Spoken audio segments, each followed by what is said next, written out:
Est-ce que je suis clair?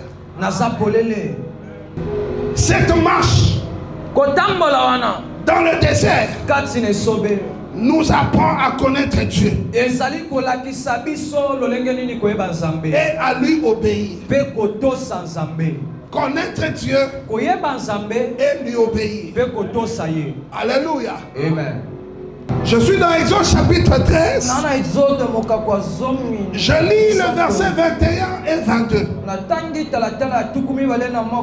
L'Éternel allait devant eux le jour dans une colonne de nuée pour les guider dans le chemin. Et la nuit dans une colonne de feu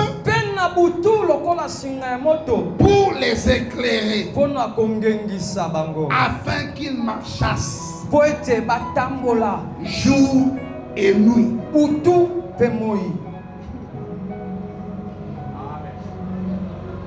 Est-ce qu'on peut acclamer pour le bien.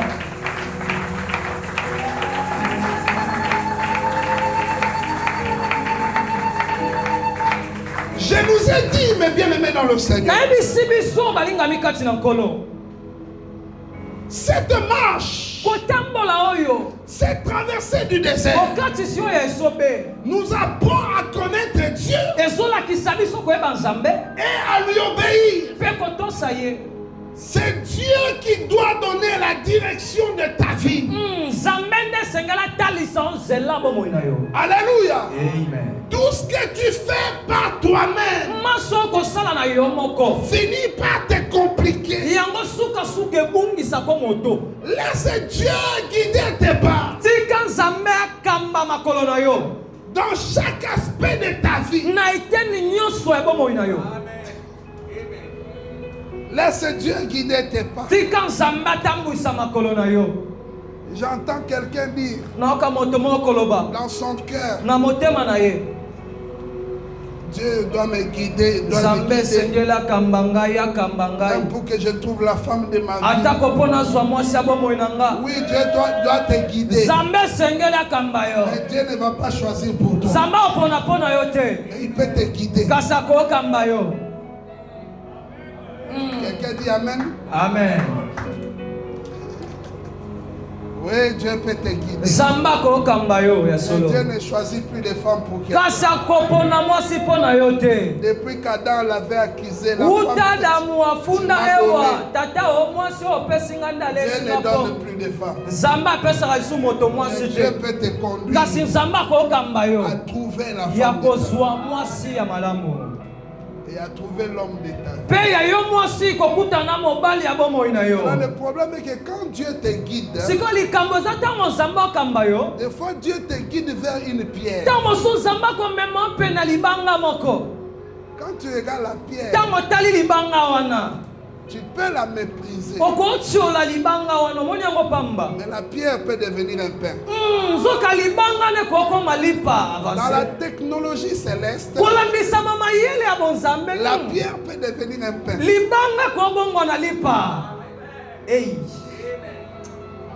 Tango baninga bandalo kotamabanga. Yo ozalaki. C'est fort, c'est fort, c'est fort, c'est fort. Si comme mabanga comme ma mapa. Yo boto la lipa na loboko muninga. C'est lokota libanga na. Aïe. Tes frères.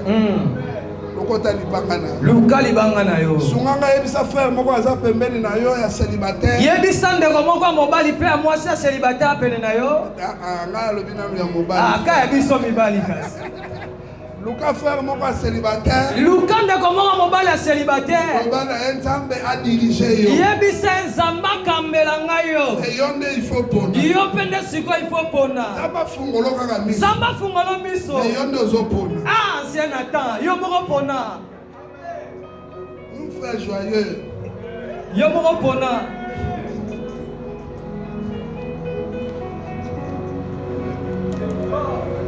Pakaili. Mais que Dieu vous dirige. La Bible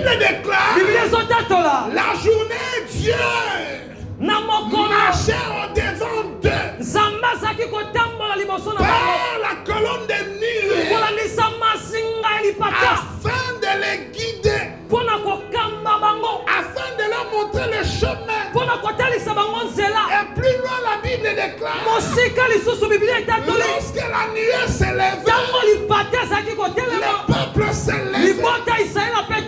Lorsque la nuée s'arrête, le peuple s'arrête. Lorsque la nuée s'élève, même si tu étais dans la douche, au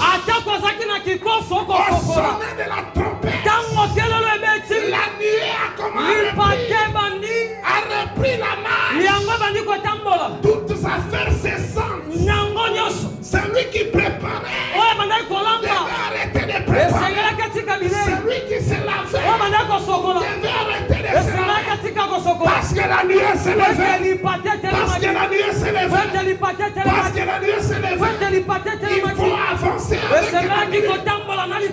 Dieu veut que tu marches. Dieu veut que tu avances. Dieu ne veut pas que tu t'arrêtes. Quelles que soient les circonstances. La Bible dit la nuit, Dieu marchait devant eux. La colonne de feu, elle est précise afin de les éclairer, afin qu'ils marchassent jour et nuit. Natombo iloboko nanga mobali. Nazosenga na nzambe. Eloko moko te telemisa yo. Oyoki na yoki amene na yote. Nalobi eloko moko telemisa yote. Ezala butu. Ezala moi. Ezala moto. Ezala molimo. Ezala ndoki. Ezala nganga. Ezala moto motema mabe. Ezala moto makanisi mabe. Eloko moko te. Pe moto moko te. Atelemisa yo. Avance. Avance. Sur le chemin sur lequel Dieu t'a placé. Avance et ne t'arrête.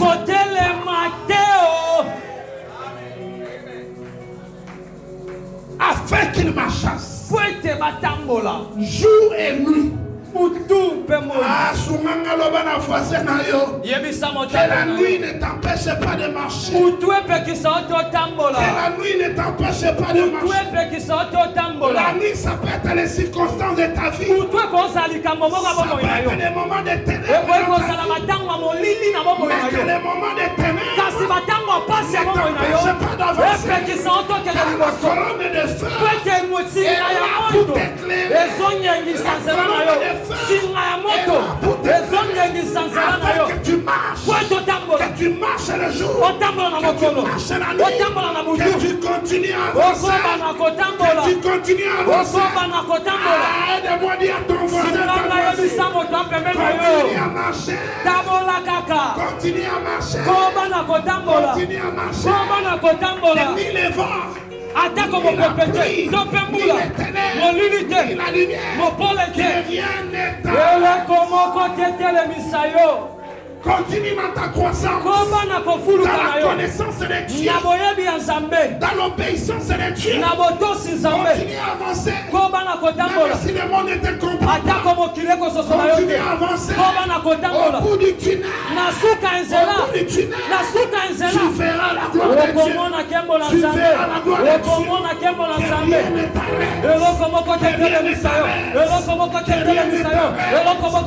Rien ne t'arrête. Na kombo na nguya na Yesu. Koba na koluka, kolemba te.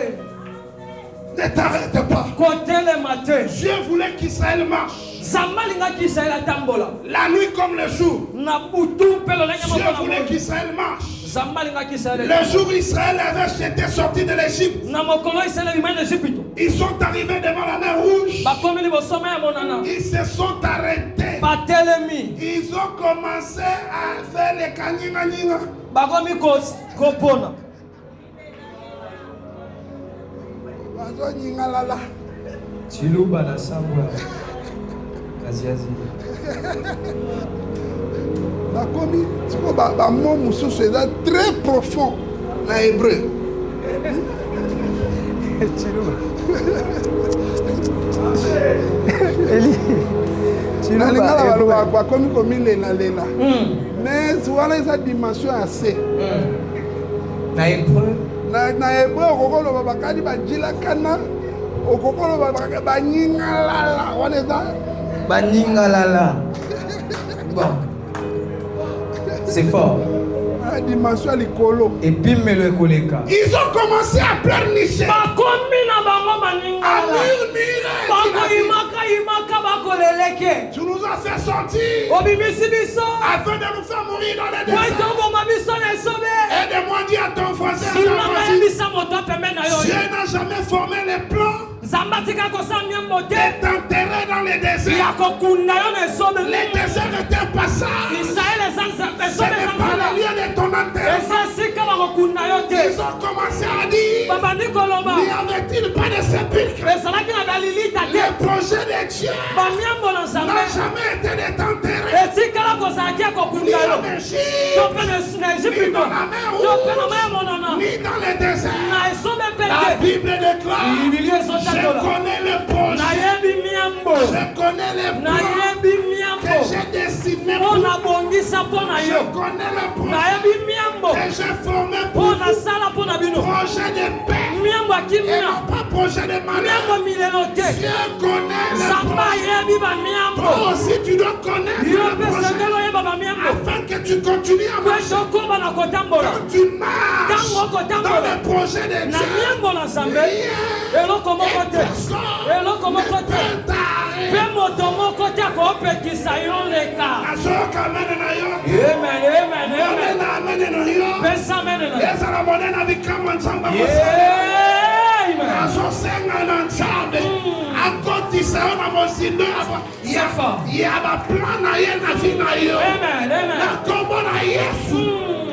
C'est fort. Amen.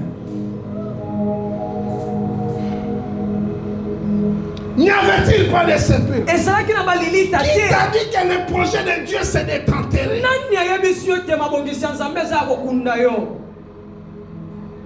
Oh non. Yango mbaka mususu il faut ko boyango. Ba culture mususu il faut ko boyango. Yo bombaka mbongo muya mukolo ba kokunda yo.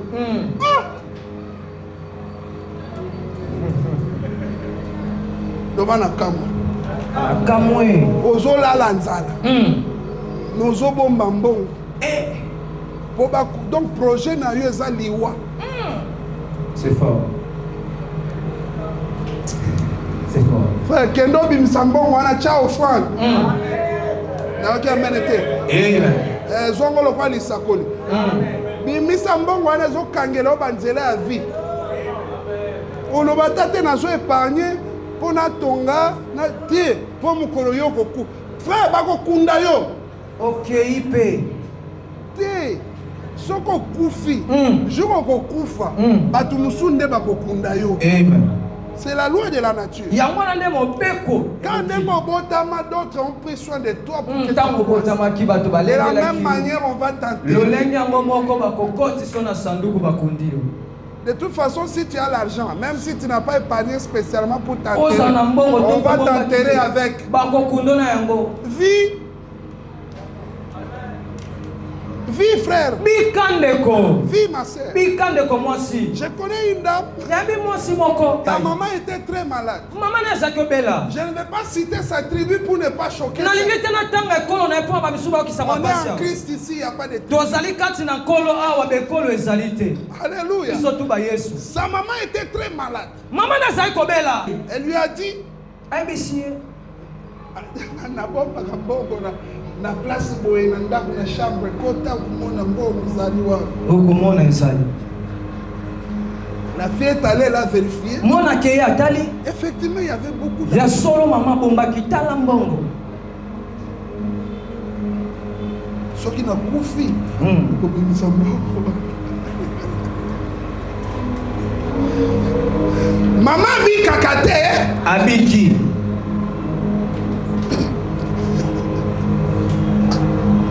Mwana azongi bisika mama atindaka ye atala mbongo. A vérifier we mama na bino hôpital était. Mbongo eza lisusu te. Ah, ekio. Azongi mama. Mbongo elimwe. Mbongo elimwe abite. Ngai moto na longo de. Na changer à tour. Na tina biki. Na biki. Bien le meilleur mbongo na yo tango za na bomoi. Amen.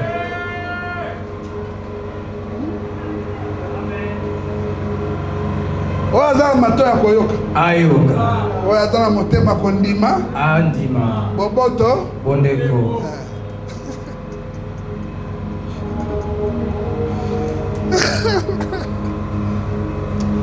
Nzam kende ko bimisa bambongo wana ya kokunda yo. Sala business, hein? Sala ta mwa. Sunga bandeko, sunga bana na yo, lia yango. Chaba en France. Tonga temple en Nzam. Investi dans le royaume. Bombisa na bokonzi na Nzambe. En fait, ça, c'est une manière d'avoir des ambitions très limitées. En économie, on appelle ça la thésaurisation.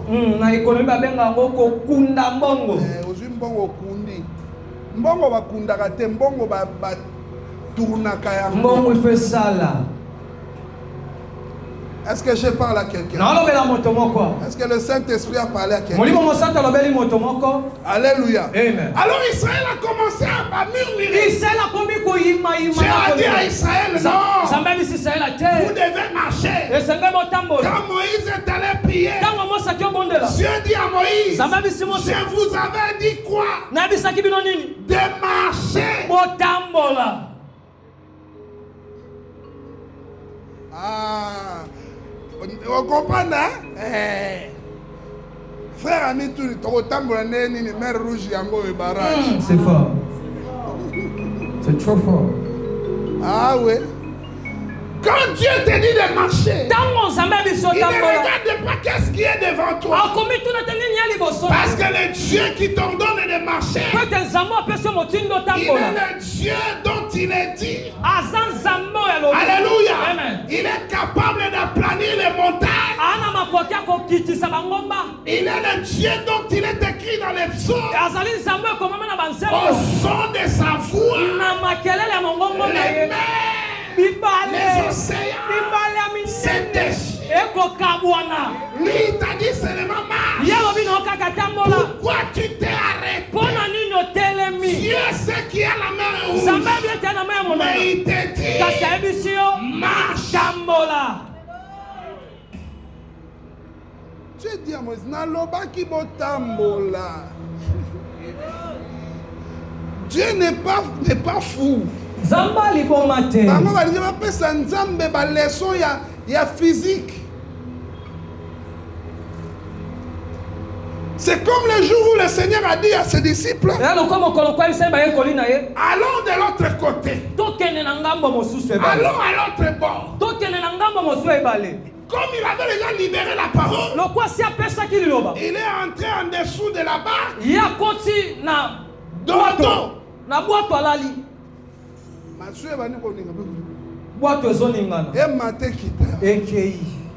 Ce qui est étonnant, oui, comme ici, les disciples les réveillent. Ils se réveillent pas. Je me suis posé la question. Il ne s'est pas réveillé ou il a refusé de se réveiller. Parce qu'il voulait éprouver leur foi jusqu'à la fin. Alléluia. Amen. Parce qu'ils n'ont pas obéi à la voix du Seigneur. Quand le Seigneur dit allons de l'autre côté, même si la tempête s'élève, moi je sais seulement, il avait dit allons de l'autre côté. Je vous ai donné un témoignage un jour ici. Nous étions en train d'aller dans une mission. Alléluia. Amen. Et pendant qu'on était à bord, à un moment j'ai somnolé. Et quand j'ai somnolé, j'ai vu qu'on a atterri en urgence. Des ambulances, des pompiers. Alors je me suis réveillé. J'ai dit à mon chef et aux collègues avec qui on était à 3 dans l'avion.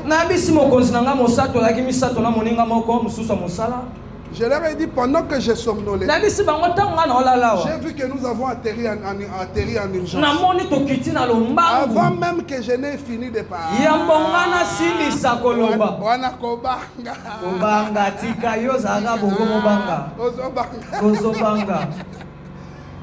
Je me suis tué.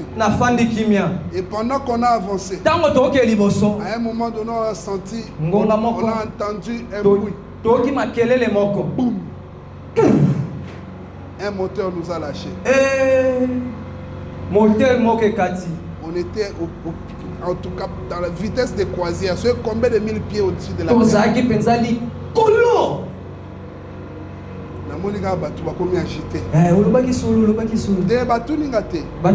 Agitation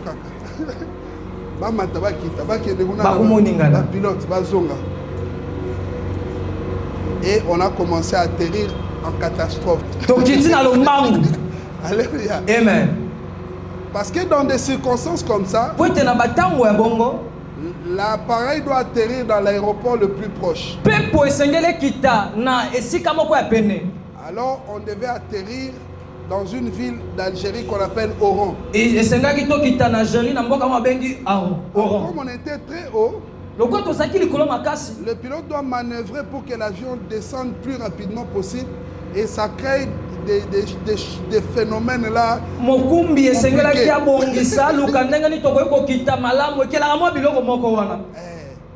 Alors on est descendu. Par la grâce de Dieu, on a bien atterri avec un seul moteur. Pendant qu'on était dans ce moment de turbulence, moi je me disais en moi, j'avais vu qu'on avait atterri, donc on va atterrir.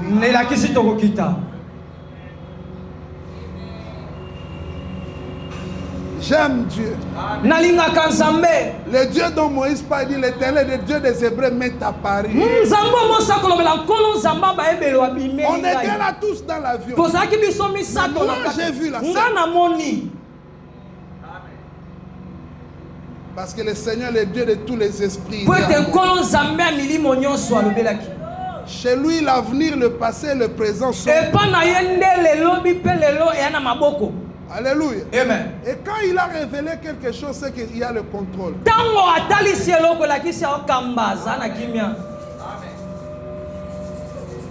Sunganga loba na voisin nzamba lobi allons de l'autre côté. Pourquoi tu t'arrêtes? J'avais dit marcher. Pourquoi vous vous êtes arrêtés? Devant la mer Rouge, Dieu suscita Pharaon. Il a commencé à les poursuivre. Ceci pour te dire avant que je termine. Dieu utilisera tous les moyens à son pouvoir. Même Satan, Dieu va l'utiliser pour que tu ne t'arrêtes pas, pour que tu continues à marcher. Amen. J'ai toujours dit, si Pharaon n'avait pas poursuivi Israël, il n'allait pas entrer dans la mer Rouge, même si elle était déchirée là.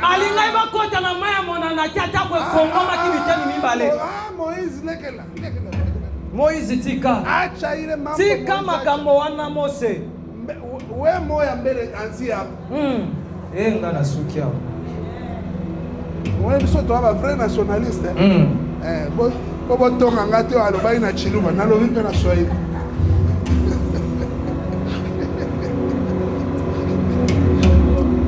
Bon, nakangi parenthèse. Ata Yesu. Azalaka de Nazareth. Yo kibo santo eleki ngana za mu Yesu te. Oza na Yesu me oza oza. Dites amen bien. Lobelanga mena malamu. Il faut être fier de ce que tu es. De tes parents, de tes origines. De du fait d'être africain, d'être noir. En être fier.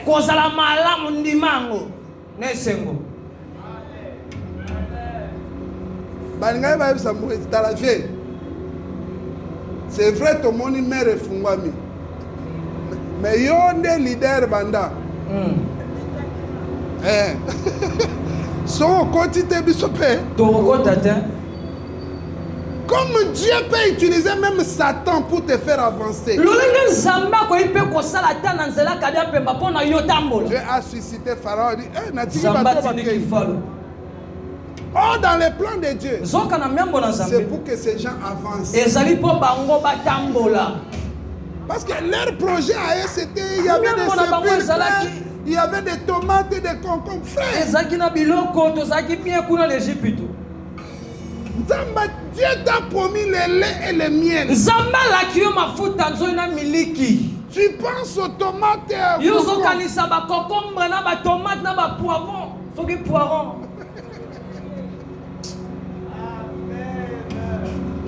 Dans le programme de Dieu, Dieu savait que ces gens ils n'avanceront qu'avec la pression.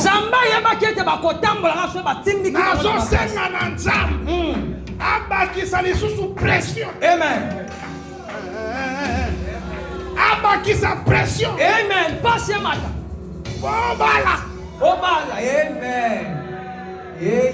Qui sa pression. Amen. Au cas tu sais balé. Amen. Qui sa pression. Hey. On avancer. Hey. On avancer. Hey. Jusqu'à ce que tu arrives sur les lieux de la promesse.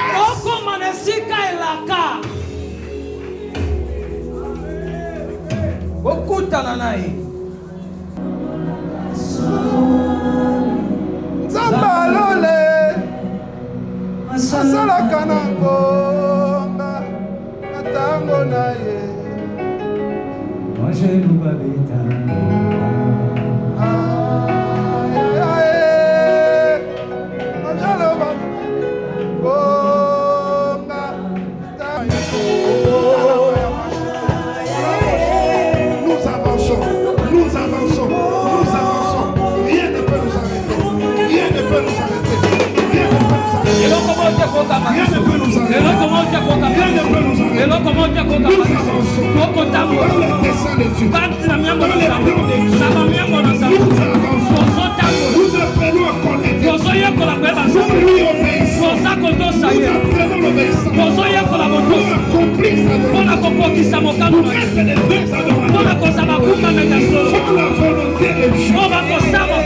Personne ne peut nous arrêter.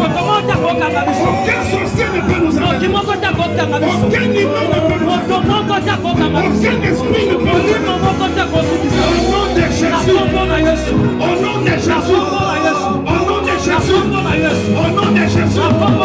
Au nom de Jésus. Nous franchissons.